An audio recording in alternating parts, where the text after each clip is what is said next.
सबसे पहले बात करते हैं वज़ीर आज़म इमरान खान के CNN को अहम इंटरव्यू की। वज़ीर आज़म ने आलमी बरादरी पर वाज़े कर दिया है कि अफगानिस्तान को बका के लिए आलमी मदद की ज़रूरत है। अफगानिस्तान में अदम इस्तेहकाम हुआ तो अफरा तफरी मचेगी, बड़ा इंसानी बहरान पैदा होगा, फिर से दहशत गर्दी का खतरा जन्म लेगा। वज़ीर आज़म ने कहा, तालिबान के रवैये से वाज़े है कि वो आलमी सतह पर खुद को तस्लीम करवाना चाहते हैं और अफगान खवातीन ताकतवर हैं, अपने हुकूक हासिल कर लेंगी।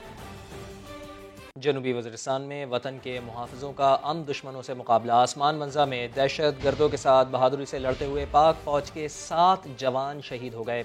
ISPR के मुताबिक सिक्योरिटी फोर्सेज ने 5 दहशत गर्दों को हलाक कर दिया। इलाके में सर्च ऑपरेशन जारी है। उस्मान खान की रिपोर्ट। वतन अजीज को दहशत गर्दी से पाक करके अमन का गहवारा बनाने का मिशन। जनूबी वज़ीरिस्तान में मुल्क दुश्मनों के खिलाफ सिक्योरिटी फोर्सेज की बड़ी कार्रवाई। कौम के जांबाज बेटों ने 5 दहशतगर्द मार गिराए। ISPR के मुताबिक आसमान मंजा के इलाके में दहशतगर्दों की मौजूदगी की खुफिया इत्तला मिली। सिक्योरिटी फोर्सेज ने ऑपरेशन शुरू किया तो दुश्मनों से झड़प हो गई। दोनों तरफ से शदीद फायरिंग। इलाके में छुपे 5 दहशतगर्दों को हलाक कर दिया गया। सिक्योरिटी फोर्सेज के 7 जवान बेजिगरी से लड़ते हुए जामे शहादत नोश कर गए। इलाके में मुमकिना तौर पर छुपे हुए मजीद दहशतगर्दों का सफाया करने के लिए फोर्सेज का सर्च ऑपरेशन जारी। अर्ज़े पाक के लिए जान कुर्बान करने वालों को वफाकी वज़ीर दाखिला शेख रशीद का खिराज तहसीन। कहा, शोहदा पर पूरी कौम को नाज है। ये भी वाज़ेह कर दिया कि दहशतगर्दों के खिलाफ कार्रवाइयाँ किसी भी सूरत रुकने वाली नहीं। आगे बढ़ें और आपको बताएं, मुस्लिम लीग नून में बयानिए की जंग शिद्दत इख्तियार कर गई है। डेरा गाजी खान तंजीम के इजलास से पार्टी सदर शहबाज शरीफ और हमजा शहबाज की गैर हाजिरी शुरका तजब्जुब का शिकार रहे। समा अंदरूनी कहानी सामने ले आया। मरियम नवाज ने इजलास की सदारत करते हुए कारकुनों को इलेक्शन की तैयारी की हिदायत कर दी। इमरान शफकत की रिपोर्ट में देखिए। मुस्लिम लीग नून डीजी खान डिवीजन का तंजीमी इजलास। मॉडल टाउन में होने वाले इजलास में पार्टी में तकसीम वाज़ेह नजर आई। शहबाज शरीफ और हमजा शहबाज गायब रहे। नून लीग के तर्जुमान की जानिब से दोनों की शिरकत के हवाले से बताया गया था। ज़राए के मुताबिक इजलास के शुरका दोनों रहनुमाओं की गैर हाजिरी पर चहमगोइयां करते रहे। मरियम नवाज का कहना था कि इलेक्शन किसी भी वक्त हो सकते हैं, तैयारी शुरू कर दी जाए। कुछ भी हो, वो नवाज शरीफ का बयानिया नहीं छोड़ेंगी। मीरा साहब के बयानिए के ऊपर मैं न सिर्फ ये दिल से मानी, बल्कि मैंने ये फैसला कर लिया कि मेरे पे कुछ भी तकलीफ आए, मैंने इस बयानिए को नहीं छोड़ना। पार्टी के पहले तंजीमी इजलास में मुफाहमती ग्रुप का कोई भी रहनुमा शरीक नहीं था, जबकि एहसन इकबाल, राना सनाउल्लाह और अवैस लगारी ने शिरकत की। इस मौका पर तंजीमी ओहदेदारों से साथ देने का हल्फ भी लिया गया। कैमरामैन अजहर इकबाल के साथ इमरान शफकत, समा, लाहौर। तो PMLN पार्टी के अंदर के मामलात में उलझी है। ऐसे में पीपल्स पार्टी कुछ अहम मामलात पर बात भी कर रही है। पीपल्स पार्टी ने इलेक्ट्रॉनिक वोटिंग मशीन और इलेक्शन एक्ट में तरमीम को आइन से मुतसादिम करार दिया। नैयर बुखारी कहते हैं, इलेक्शन करवाना हुकूमत का नहीं, इलेक्शन कमीशन का काम है। शहरी रहमान बोली, हुकूमत धोस और धमकी से इलेक्शन कमीशन को दबाना चाहती है। इलेक्ट्रॉनिक वोटिंग मशीन्स के हवाले से बात है या इलेक्शन एक्ट में और दीगर तरामीन है, वो आइन से मुतसादिम है और यही मौक़िफ़ इलेक्शन कमीशन ऑफ पाकिस्तान ने भी लिया। इंतखाबात इलेक्शन कमीशन की जिम्मेदारी कराना आइन के मुताबिक। ये न किसी गवर्नमेंट फंक्शनरी का काम है, न किसी और अदारे का काम है। हुकूमत को और उन गुज़रा को ऐसी जुबान इस्तेमाल नहीं करनी चाहिए जो तौहीन के ज़ुमरे में आती है। अब आप इलेक्शन कमीशन को भी धौंस धमकी से इंटिमिडेट करना चाहते हैं। ये चाहते हैं कि लेवल प्लेइंग फील्ड ना हो। प्लेइंग फील्ड को ये प्री पोल रिगिंग का शाखसाना है। ये इस तरह की जो बुलडोजिंग हो रही है इदारों की, जमहूरियत की, पॉलिटिकल पार्टीज की और कवानीन की, हम इसको भरपूर तरीके से अपोजिशन मुस्तरद करती है। पीपल्स पार्टी और ANP की तरफ से ये वाज़े हमने कन्वे कर दिया है। डेस्क स्कैंडल का जिम्मेदार कौन? तफसीलात कुछ ही देर बाद। वज़ीर मुमलिकत फ़ारूक हबीब कहते हैं कि इलेक्शन कमीशन तमाम जमातों से यकसा सलूक करे। शफाफ इंतखाबात कराना इलेक्शन कमीशन की जिम्मेदारी है। देखना होगा कि नोटिस का झुकाव एक जानिब ही क्यों है। उन्होंने नून लीग के अकाउंट्स देखने की इजाज़त का मुतालबा कर दिया कि आज आलमी यौम जमहूरियत भी है, उसकी जो क्रेडिबिलिटी है वो साफ और शफाफ इंतखाबात के हवाले से है। इलेक्शन कमीशन की जिम्मेदारी भी आइन के आर्टिकल 218 के अंदर बड़ी वादे लिखी हुई है कि आपने साफ और शफाफ इंतखाबात करवाने हैं। पीपल्स पार्टी नून लीग 30-40 साल से 3 बारियां इन्होंने ली हैं। इन्होंने कोई अमली कदम लिया? जिन्होंने ईवीएम देखी नहीं, देखे बगैर उसकी मुखालफत शुरू कर दी। 27 के करीब ऐसे एतराज़ात हैं अपनी कैपेसिटी के मुताल्लिक हैं। इलेक्शन कमीशन को सुप्रीम कोर्ट की तरफ से भी ये कहा गया, हर बार चोरी होती थी, हर बार वोट खरीदे जाते थे, लेकिन उसको रोकने के हवाले से कोई अमली इक़दाम नहीं लिया गया। ऑपोजिशन ओपन ट्रेसेबल बैलेट की बात करके भाग गई। इलेक्शन एक्ट की शिक नंबर 103 में ईवीएम का पायलट्स का लिखा गया है।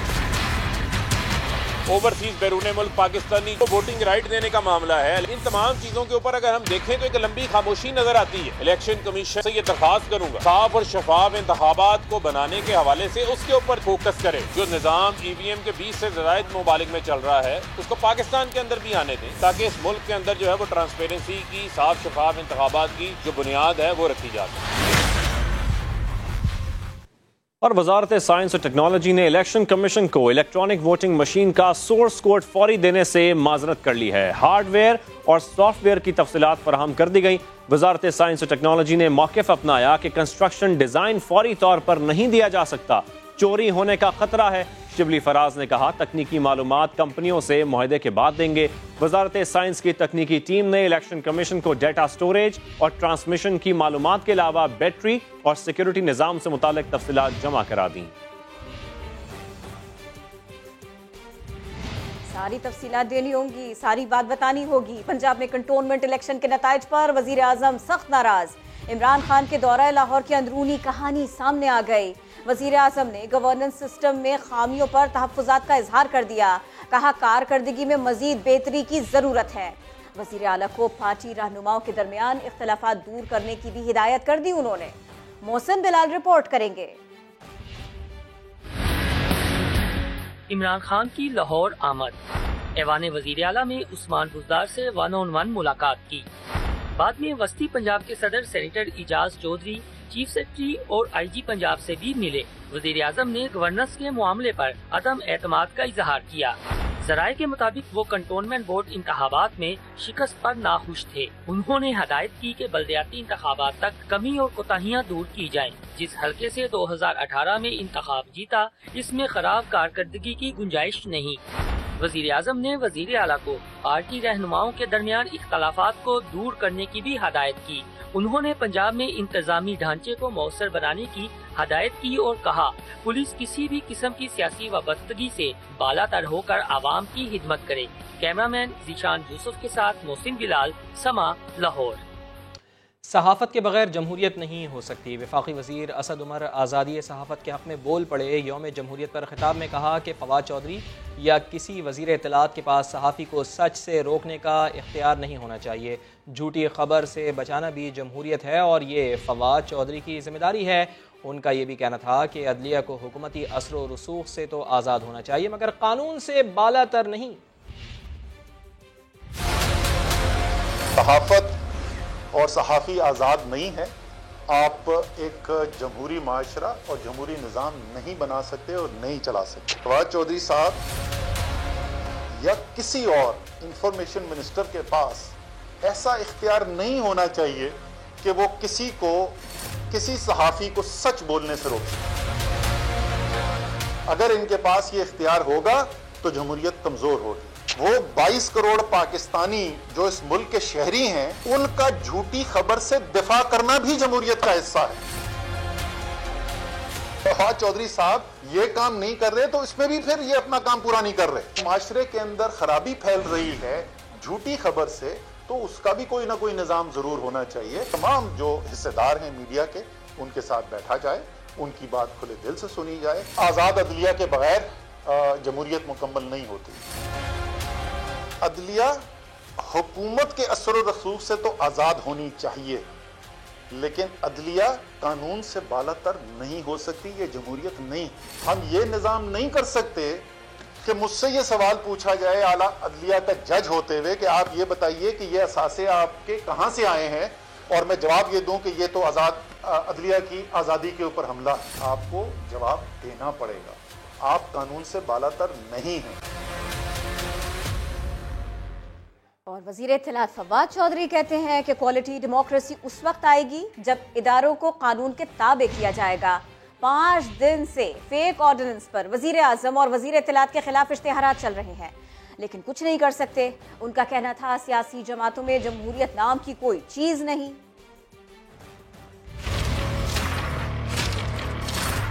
पाँच दिन से एक फेक ऑर्डिनेंस के ऊपर प्राइम मिनिस्टर और इंफॉर्मेशन मिनिस्टर के खिलाफ रोजाना एडवर्टीजमेंट चल रही है, आप कुछ नहीं कर पा रहे। सियासतदानों का मसला हमारा ये है कि हम हुकूमत तो डेमोक्रेटिक चाहते हैं, लेकिन पॉलिटिकल पार्टीज हम अनडेमोक्रेटिक चाहते हैं। क्या तसव्वुर भी किया जा सकता है कि किसी जमहूरी पार्टी का चेयरमैन वसीयत के ऊपर लगाओ? कहते हुए भी शर्म नहीं आती। मरियम नवाज दरवाजे से बाहर निकल रही हैं और मुल्क का वजीर आजम रहे हुए शाहिद खान अब्बासी साहब हाथ बांध के बाहर खड़े थे। मौलाना फजलुर रहमान का और आसफ जरदारी का या बिलावल भुट्टो का आपस में कुछ भी कॉमन नहीं, लेकिन सियासी तौर के ऊपर जब कन्वीनियंट होता है इकट्ठे हो जाता है, कन्वीनियंट होता है इधर हो जाता है, बिकॉज कोई आइडियोलॉजी है ही नहीं। दूसरा चैलेंज, जो कॉन्स्टिट्यूशनल इदारे हैं, चाहे वो इलेक्शन कमीशन हो चाहे वो अदलिया हो, उन्होंने अपनी अकाउंटेबिलिटी उनकी खत्म हो गई। आज तक एक सुपीरियर कोर्ट के जज के खिलाफ कार्रवाई नहीं हो सकी। मीडिया क्या कर रहा है? मीडिया कहते हैं कि जी हम सबको रेगुलेट करेंगे, हमें आप नहीं रेगुलेट करेंगे, हम सेल्फ रेगुलेट होंगे। तो क्वालिटी डेमोक्रेसी की तरफ अगर हमने जाना है तो फिर हमें कानून के ताबे होना है। वफाकी वज़ीर इत्तलात फवाद चौधरी, वज़ीर मुमलिकत फ़ारूक हबीब और मीडिया तंजीमों के नुमाइंदगान की मुलाकात हुई है। मुलाकात में PBA, APNS, CPNE, PFUJ और एमेंड के नुमाइंदे शरीक थे। मुलाकात में मीडिया रेगुलेशन और मुजवज़ा PMDA से मुताल्लिक़ उमूर पर बातचीत हुई। जॉइंट एक्शन कमेटी ने मुजवज़ा मीडिया डेवलपमेंट अथॉरिटी पर अपने तहफ़्फ़ुज़ात का इजहार किया और इसे नाकाबिल क़बूल करार दिया। मसले के हल के लिए कमेटी बनाए जाने पर इत्तेफाक किया गया। कमेटी सोशल मीडिया पर जाली खबरों और मीडिया वर्कर्स के हुकूक़ और रेगुलेटरी फ्रेमवर्क को मज़ीद बेहतर बनाने के लिए काम करेगी। एक और अहम मामले की बात करें। 6,500 रुपए वाली स्कूल डेस्क 29,000 में खरीदने का प्लान समा स्कैंडल सामने लाया तो वजीर तालीम सिंध ने टेंडर पर नजरसानी का ऐलान कर दिया है। क्योंकि मुझे आए 1 महीना हुआ है तो मुझे इस पूरे प्रोसेस का इल्म नहीं था। अब मैं फ़कत इतना कहना चाहता हूँ कि ये पूरा प्रोसेस, ये डॉक्यूमेंट्स जो हैं वो सईद गनी साहब के सामने हैं, हम इसको बैठ के रिव्यू करेंगे। वो सईद गनी साहब ने कहा कि अब ये डिपार्टमेंट पे है कि उसके हवाले से क्या डिसाइड करता है फर्दर। तो डेफिनेटली हम बैठेंगे, इसको रिव्यू करेंगे, फिर जो भी डिसीजन होगा इस हवाले से वो डेफिनेटली आपके साथ शेयर किया जाएगा। अभी सेक्रेटरी साहब भी नए हैं, मैं भी नया आया हूँ, तो इस पूरे चीज़ को देख के फिर जो डिसीजन करना होगा वो डिपार्टमेंटल और डिसीजन होगा। प्रोक्योरमेंट कमेटी से भी हम मिलेंगे, उसका प्रोसेस भी मैं देखूँगा। हुजूर, अब तो जरूर रिव्यू करेंगे। साबिक वजीर तालीम सईद गनी महंगी डेस्कों की खरीदारी के स्कैंडल में फंसे तो अपनी सफाई देने के बजाय वजीर आला सिंध को घसीट लाए। 29,000 में एक डेस्क की खरीदारी का जिम्मेदार प्रोक्योरमेंट कमेटी को करार दिया। सईद गनी ने कमेटी में महकमा तालीम के अफसरान की तादाद के बारे में भी सफेद झूठ बोला। संजय साधवानी की रिपोर्ट देखिए। सिंध के खजाने को एक और बड़ा टीका लगाने की तैयारियां मुकम्मल। इस बार टीका फर्नीचर की खरीदारी के नाम पर लगाया जा रहा है। समा ने महंगी डेस्कों की खरीदारी का स्कैंडल इस तरह उठाया कि महकमा तालीम सिंध को फरार का कोई रास्ता न मिल सका। मौजूदा वजीर तालीम सरदार शाह महंगी डेस्कों की खरीदारी का हर सवाल अपने पेशरो सईद गनी पर डालते रहे थे, मगर जब इस स्कैंडल की आंच तेज हुई तो सरदार शाह को अपने पेशरो के साथ न्यूज कॉन्फ्रेंस करके सफाइयां देनी पड़ी। सरदार शाह तो डेस्कों की खरीदारी के पूरे अमल पर नजरसानी करने से पीछे हट गए, मगर साबिक वजीर तालीम सईद गनी इस मामले में वजीर आला सिंध को घसीट लाए। कहने लगे उनके दौर में 29,000 की डेस्क खरीदने पर एतराज क्यों है। 23,000 की डेस्क खरीदने का ठेका तो उस वक्त भी मंजूर हो चुका था जब महकमा तालीम वजीर आला सिंध के पास था। अगस्त से लेके फरवरी 2020 तक जो महकमा तालीम है वो चीफ मिनिस्टर साहब के पास था और मैं मिनिस्टर बना था फरवरी 2020 में। सरदार शाह साहब गालिबन अगस्त 2019 तक रहे थे। पहला टेंडर जो था वो कोई 6,500-7 हज़ार वाला था, जो मनसूख हो गया, ठीक है, क्योंकि वो एस्टिमेटेड जो कॉस्ट थी उससे कम में था। मेरे वजीर बनने से पहले एक प्रोसेस हुआ एक मरतबा दोबारा टेंडर का। दूसरा जो था वो 21,000, 23,000, 21,000, 22,000, 26,000, 23,000 था, 6-7 हज़ार नहीं था। बराए मेहरबानी ज़रा नोट कर लें। ये टेंडर हुए थे मेरे वजीर बनने से पहले और स्टे हो गया, मनसूख हुए जब मैं वजीर था। तीसरे जो टेंडर हुए हैं वो उस वक्त हुए जब मैं खुद वजीर था और सारा अमल मेरी वजारत के दौरान मुकम्मल हुआ। सईद गनी ने ये तो तस्लीम कर लिया कि 29,000 में डेस्क की खरीदारी उनके ही दौर में हुई है, मगर इस स्कैंडल का सारा वजन प्रोक्योरमेंट कमेटी पर डाल दिया। तमाम का तमाम जो काम है, जो वर्किंग है, वो सेंट्रल प्रोक्योरमेंट कमेटी ने की है, जिन्होंने माहिरीन को बिठाया है, जिन्होंने विजिट्स किए हैं, जिन्होंने मार्केट से रेट लिए हैं, जिन्होंने क्वालिटीज चेक की हैं, सब उन्होंने किए। इसमें कोई मैंने नहीं कहा कि इस तरह की ले लो, उस तरह की ले लो, ये लो, ये मतलब कोई किसी किस्म की मदाखलत नहीं है। मैं तो चाहूँगा कि किसी दिन जो प्रोक्योरमेंट कमेटी के चेयरमैन हैं उनको भी बिठाएं, जो उनमें और मेंबर्स हैं उनको भी बिठाएं, ताकि वो भी आपको बताएं कि भाई उन्होंने कौन सा प्रोसेस किया है जिसके ज़रिए ये सारी चीज़ें उन्होंने की हैं। अगर तो किसी के पास कोई सबूत है कि जी मैंने किसी मनपसंद, कहा गया मनपसंद ठेकेदार, कोई मनपसंद ठेकेदार बताएं कि ये मनपसंद है, मेरा रिश्तेदार है, सबूत है आपके पास, बिल्कुल मुझे सजा मिलनी चाहिए उसकी। समा ने ट्रांसपेरेंसी इंटरनेशनल के खत और मुमकिना करप्शन का जिक्र किया तो सईद गनी ने समा पर नाराजगी का इजहार करना शुरू कर दिया। ट्रांसपेरेंसी ने ये सवाल उठाया कि आया इसमें कोई कमीशन का चक्कर है? वो डेस्क वजीर आला के टाइम पे या सरदार शाह के टाइम पे 7,000 को मिल रही थी, तो आपने उसी डेस्क को 29,000 में क्यों खरीदने का वर्क ऑर्डर मंजूर किया? अलग बात है, समा की मुझसे खास मोहब्बत है। इस पूरे अमल में मैं फिर कह रहा हूँ 5 सरकारी मुलाजिम थे शामिल, जो आपके मातहत थे नहीं कमेटी में। एक सेकंड मेरे भाई, इसकी बात सुनिए। जो सरकारी ऑफिसर्स भी थे, एजुकेशन डिपार्टमेंट के 2 लोग हैं, बाकी जो ऑफिसर्स हैं वो मुख्तलिफ महकमों के हैं। और अगर समा के जो हमारे दोस्त हैं उनको ज़्यादा शक है तो आप एक एक अफसर के पास चले जाइए, कुरान शरीफ लेके जाइएगा, उनसे कलमा पढ़ाइएगा, उनसे हाथ रखवाइएगा और उनसे पूछिएगा कि मिनिस्टर साहब ने आपको कितनी मरतबा इंटरफेयर करके कहा था कि जी इसको कमेटी को दे दो या इस कंपनी को दे दो। प्रोक्योरमेंट कमेटी में महकमा तालीम के सिर्फ 2 अरकान शामिल होने का सईद गनी का दावा भी सफेद झूठ से ज्यादा नहीं है, क्योंकि कमेटी की तश्कील के नोटिफिकेशन में कमेटी में महकमा तालीम के 5 अफसरान शामिल हैं। कैमरामैन मोहम्मद कामरान के साथ संजय साधवानी, समा, कराची। और सिंध असम्बली में अपोजिशन लीडर हलीम आदिल शेख कहते हैं कि डेस्क करप्शन में बिलावल भुट्टो जरदारी के 2 करीबी साथी मुलव्विस हैं, एक मूछों वाले MNA का बेटा और दूसरा सूबाई वजीर का भाई है। तंज किया कि सिंध सरकार ने 10,000 स्कूल तो बंद कर दिया और 2,65,000 डेस्कें खरीदी जा रही हैं।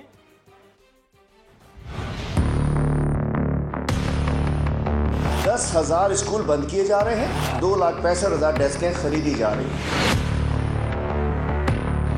मैंने पूछा मिनिस्टर साहब से कि हमें बताइए कि ये 5,500, 6,000 की डेस्क 23,000 और 29,000 में कैसे ली जा रही है? कहेंगे पहले हो चुके हैं, तफसील असम्बली में जमा करा दूंगा। किसी के अब्बा हुजूर का पैसा नहीं था कि पहले हो चुका जमा करा दूंगा। 3 अरब का टीका ना पेट भरता है ना इनका पेट फटता है। इस डेस्कों के इश्यू को हम छोड़ेंगे नहीं।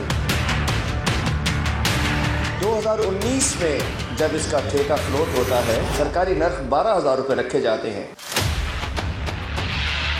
एक बिडर आ जाता है, वो कहते हैं जी यही स्पेसिफिकेशन 6,500 की लेगा। उस बिडर को वो कैंसिल कर दिया गया और उसके बाद एक वजीर उतारे गए, कारीगर वजीर आया था, सईद गनी साहब। हमारा नाम गाड़ियाँ भी 2-2 रखते हैं। भला उस समा टीवी का 3.5 फुट वाली डेस्क जो कि 3,500 रुपए की कल में लाए हो, मेरे पास पड़ी है, वो ये 23,000 और कुछ रुपए की ले रहे हैं। बिलावल साहब के 2 दस्ते रास्त हैं, एक सूबाई वजीर साहब के भाई हैं और दूसरे MNA साहब मूछों वाले के बेटे हैं। वो भी इनका बड़ा इस सारी फिल्म के अंदर बहुत बड़ा किरदार है। आगे जानिए शहर कायद में मौसम का दूसरा। वज़ीर आज़म की अहलिया बुशरा बीबी ने लाहौर में इदारा बराए ज़हनी अमराज का दौरा किया। मरीजों को फराहम की जाने वाली सहूलियात का उन्होंने जायज़ा लिया। बुशरा बीबी की Punjab institute of mental health आमद। वजीर आज़म की अहलिया ने इदारे के मुख्तलिफ शोबों का दौरा किया और मरीजों को फराहम की जाने वाली सहूलतों का जायजा लिया। इदारा बराए ज़हनी सेहत की इंतजामिया ने बुशरा बीबी को ब्रीफिंग दी।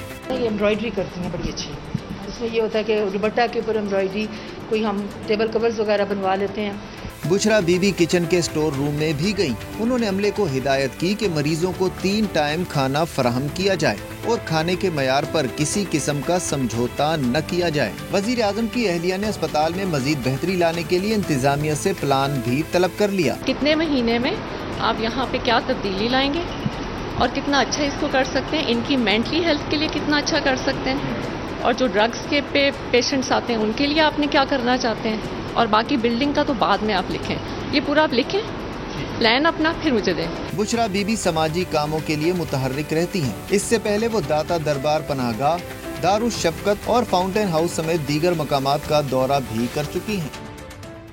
कराची में सितंबर ने जून की गर्मी की याद दिलाई। दिन भर शदीद गर्मी, शाम में मौसम ने अचानक ली अंगड़ाई। काले बादल छाए भी, बरसे भी। जीशान मुगल की रिपोर्ट। कराची के मौसम के अजब रंग। दिन का आगाज शदीद गर्मी से हुआ। सितंबर में भी माह जून का एहसास होने लगा। दिन भर गर्मी के बाद शाम में मौसम अचानक तब्दील हुआ। गर्द आलूद हवाएं चली और काले बादलों ने एंट्री दी और बरस पड़े।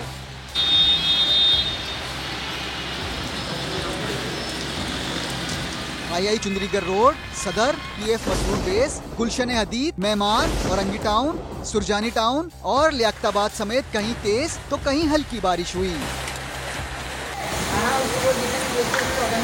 गर्मी का जोर टूटने पर शहरियों ने भी सुख का सांस लिया। एक्सपेक्टेशन तो यही है मौसम और ज़्यादा खुशगवार हो, और दुआ भी यही अल्लाह ताला से रहमत वाली बारिश हो। मौसम बहुत सुहाना है, बहुत अच्छा है, बहुत एंजॉयफुल है। सुबह से बहुत गर्मी थी, सुबह से जिस तपिश से गर्मी थी उसका एहसास फौरन ही खत्म कर दिया एक बारिश की बूंद ने। बारिश के बाइस के इलेक्ट्रिक के 150 से जायद फीडर ट्रिप हुए, जबकि मुख्तलिफ इलाकों में ट्रैफिक की रवानी भी मुतासिर हुई। महकमा मौसमियात ने मजीद 2 रोज शदीद गर्मी की पेशगोई कर रखी है, जबकि 16 सितंबर की शाम से मॉनसून का नया सिस्टम दस्तक देगा। हेडलाइंस होंगी ब्रेक के बाद। देखते रहिए समा।